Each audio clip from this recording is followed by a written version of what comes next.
Hi எல்லோரும் எப்படி இருக்கீங்க? ஸோ 20 நாள் ட்ரிப்பு முடிச்சுட்டு இன்றைக்கி பெங்களூர்லேருந்து சென்னைக்கு கிளம்புறேன். வந்தே பாரத்தில் தான் இன்றைக்கி சென்னைக்கு வரப்போகிறேன். ஃபஸ்ட்டு டைம் வந்தே பாரத்தில் ட்ராவல் பண்ணுறேன். ஃப்ளைட் ஆனாலும் சரி, ட்ரெயின் ஆனாலும் சரி, எனக்கு அப்படியே பிரமிப்பாக வேடிக்கை பார்க்குறது ரொம்ப பிடிக்கும்.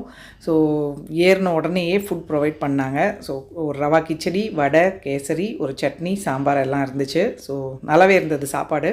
அப்படியே வேடிக்கை பார்த்துட்டே வந்தேன். எதிர்க்க ஒரு பொண்ணு அழகாக க்ரோஷா போட்டுட்டு இருந்தது. அதையும் நடுவில் வேடிக்கை பார்த்துட்டு பேசன் பிரிட்ஜ் வந்ததுமே பார்த்திங்கன்னா அப்படியே சென்னை வந்த மாதிரியான ஒரு ஃபீல் இருக்கும். நார்த்லலாம் இருந்தப்பயுமே அப்படி தான். பேசன் பிரிட்ஜ் வந்துருச்சுன்னா ஆஹா நம்ம வீட்டுக்கு வந்துட்டோம் அப்படிங்கிற மாதிரியான ஒரு ஃபீலிங். யார் யாருக்கெல்லாம் அப்படி இருக்கும்.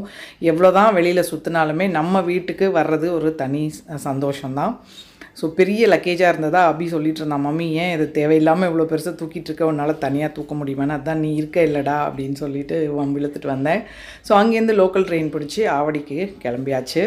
ட்ரெயினில் கிடைக்கிற சமோசா யாருக்கெல்லாம் ரொம்ப பிடிக்கும்னு சொல்லுங்கள். எனக்கு வந்து ரொம்ப பிடிக்கும் இந்த ஆனியன் சமோசா. ரொம்ப நாள் கழித்து சாப்பிட்றதுக்கு சான்ஸ் கிடச்சிது. ட்ரெயின் ஜேர்னியுமே கூட ரொம்ப நாள் கழித்து தான் பண்ணுறேன். ஸோ ஒரு வழியாக வீட்டுக்கு வந்தாச்சு. சிட்டு டெட்டோட இது எப்படி இருக்குது அப்படின்னு சொல்லிட்டு காட்டுங்க அப்படின்னு சொல்லியிருந்தீங்க. பாருங்கள், வந்ததுமே என்ன ஒரு சந்தோஷம் அவங்களுக்கு, என்ன ஒரு கன்ஃபியூஷன் அவங்களுக்கு அப்படின்னா, என்கிட்ட வர்றதா அபிகிட்ட வர்றதான்னு. இங்கே ஓடுறானுங்க, அங்கே ஓடுறானுங்க.